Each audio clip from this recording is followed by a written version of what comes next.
my name's Matthew Quilliam and welcome back to my YouTube channel. I've been away for a little while, but I'm back now with some theory videos, at least for the Christmas period. And this is a little short one on passing chords. This is a tutorial all about putting in the extra little chords on top of your primary chords that you have in the song to make your playing a bit more interesting and full of variety. In this video we're going to look at 3 different ways in which you can incorporate passing chords into your playing, and 3 different types of passing chords as well. With each example I'm going to show you how to do it, and then I'm also going to explain the theory as well. Now if you're not interested in the theory, then I'm going to put some timestamps in the video so that you can skip the theory and just get to the how-to if that's what you're after.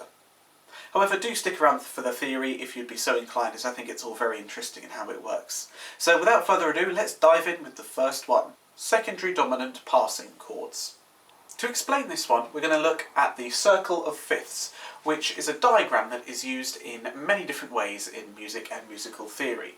There are lots of different ways you can use it, but we're going to use it in its most simplest form.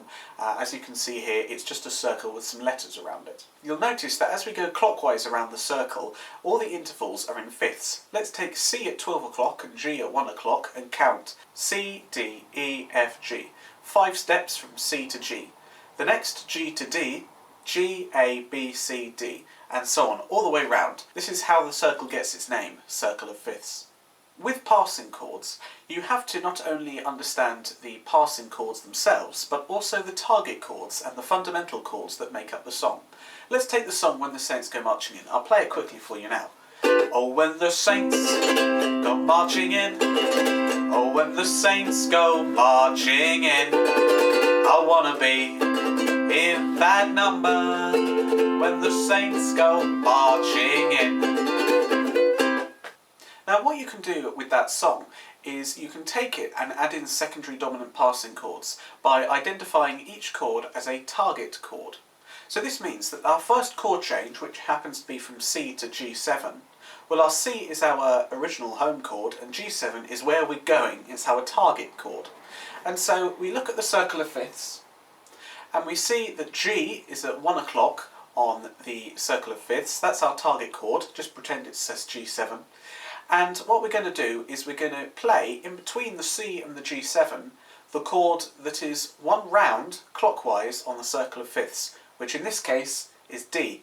Now you want to make it a D7 for the added effect. So in a sense what we're going to do is we're going to add a D7 in the middle of the C and the G7. So it sounds like this.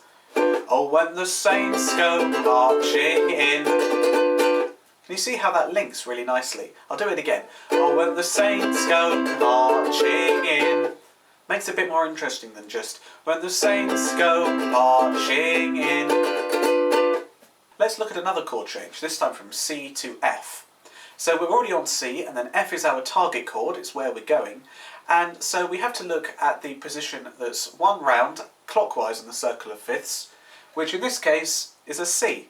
Now we're actually already on C, but we need to make it a 7 chord. So we're going to go from C to C7 and F, with the C7 being the passing chord.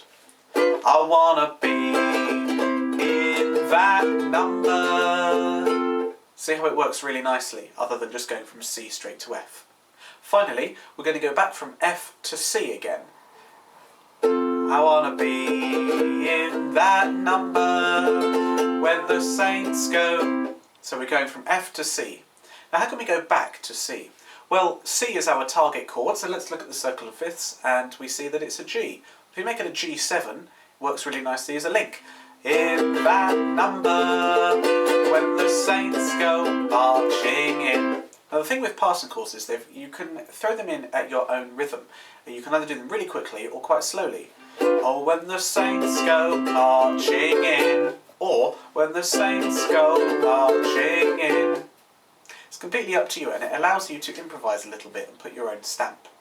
If you want to take this one step further, you can add in more and more chords into the little passage of time that you have to link by treating the passing chord as a pseudo target chord.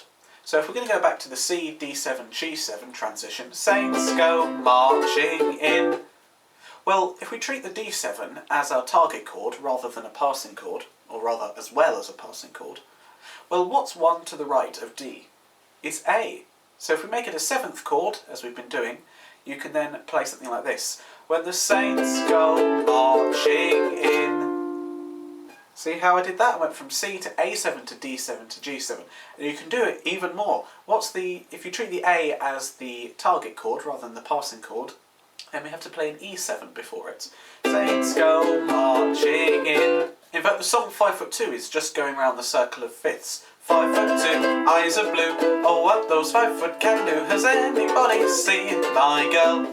And you can actually just keep going round the circle of fifths playing 7 chords, and you'll just keep going round in a continuous loop.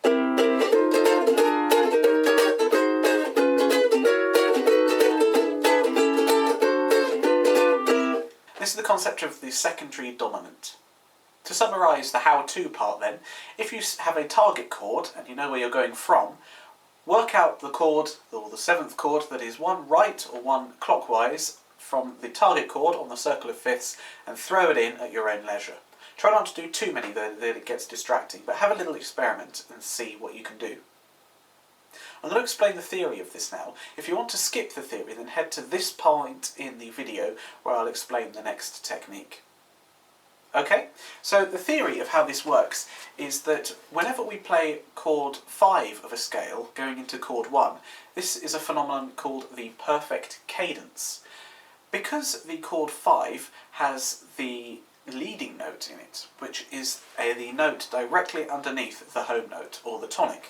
For example, G is 5 away from C, so that is chord 5 of the scale, and C is chord 1 of the C scale. Now, the G chord, or the G7 chord, contains the leading note, which is a B, which is directly 1 fret underneath C, which is our place of rest. Creates a real sense of tension and desire to go home, and it's really satisfying when you play a perfect cadence, 5 to 1, as it creates a bookend or a full stop on your progression. Not only do we have the leading note, but you can also get a great bass line that goes like this. Bom, bom, bom, bom, bom, which is again really satisfying and helps put a bookend on the piece. It's a really fundamental Western technique, and it is very useful when thinking about passing chords, because you can have lots of mini perfect cadences in different keys, which is essentially what we're doing with these secondary dominant passing chords. They're called secondary dominant because they aren't in the tonic key, but they're in a secondary key. Okay, now we're going to look at something called the chromatic passing chord, and I'm going to come to the camera to demonstrate this further. Chromatic passing chords can vary on each instrument depending on the different shapes that are required on each instrument to play a chord. For example, on a piano, obviously the way you form chords is very different to how you do it on a ukulele and other instruments as well. But essentially you take a shape that you're going to, again this thinking about target chords, and you simply slide into it, either above or below. So let's take a G7. You can slide into a G7 by moving the whole shape up, so your finger is still ready to play that G7 shape, even though there's no actual string for it to play up here. So that's going from below, because we're going up in pitch from below. Or we can go from above, which is just moving the whole G7 shape and moving it like that. Now these chords sound a bit funny on their own, but because they're played so quickly, they actually have a really nice effect of going into a chord like that. Let's take another chord, such as B flat. Let's move it from below. Well, these chords are a bit more harmonious, as it's just an A into a B flat. If we go from above, then it's a B to B flat. Let's play one with some more open strings, just like an F7.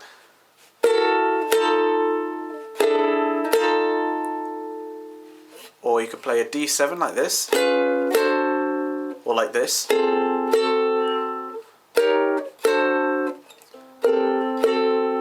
But played very quickly, even though they sound weird, it actually works. So let me play When the Saints again. Oh, when the saints go marching in, I wanna be in that number. When the saints go marching in. You can also play these little chromatic slides in the middle of phrases as well if you've got the chord that lasts a bit longer.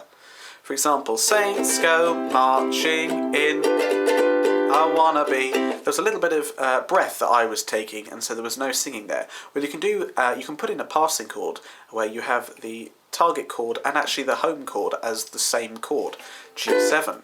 And you can use these little chromatic things as well. Saints go marching in, I wanna be in that number. That kind of thing as well. To skip the theory of this, skip to this point on the video, otherwise stick around for the theory of chromatic passing chords. Okay, so the theory is that the word chromatic means outside of a key. The word tonic is used to describe the name of the key, so if we're in the key of C, the tonic is C. And diatonic means of the key. And diatonic is the opposite of chromaticism. Chromaticism is where we take notes outside of a key. For example, in the key of C, the notes in that key are C, D, E, F, G, A, B, C. We all know this scale, do, re, mi. And so any of the other frets that we don't play fall outside of this key and can therefore be considered chromatic. For example, an E flat, or an F sharp, or a B flat.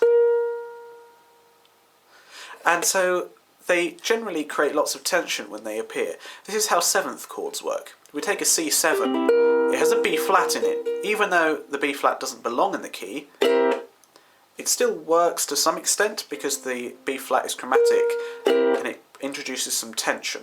Therefore, the chromatic passing chords, well, this is not a diatonic chord to the key of C. That's why it sounds so weird. C sounds harmonious, but this, well, I don't even know what this is. It sounds really eerie. But then we go from chromatic, which creates some tension, and then we go to something that is diatonic, which is a lot more relaxing. And then we go to the tonic itself. Okay, the third and final passing chord technique that I am going to talk about today is something called morphing chords gradually. This is where you go from one chord to another, but you don't change the entire chord in one motion, but instead you change slowly. If you want to go from an F chord to a C, well, you don't have to change the entire chord in one motion. Instead, you can play a C suspended 4 in the middle.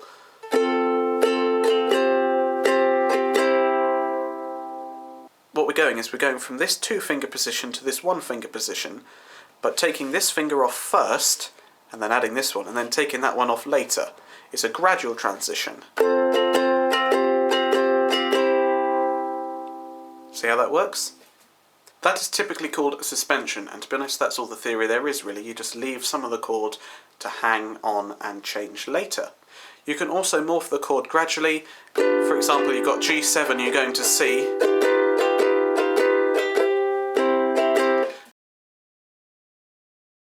Well, I hope you enjoyed that video on passing chords, and I hope it's been very useful. Give it a try, try all the different types of passing chords in your playing, and see what awesome things you come up with. Please do consider subscribing for more theory videos, including one on negative harmony coming soon. Finally, if you enjoyed the video, please leave a tip. My PayPal is in the description. Thank you. Don't forget to like and comment.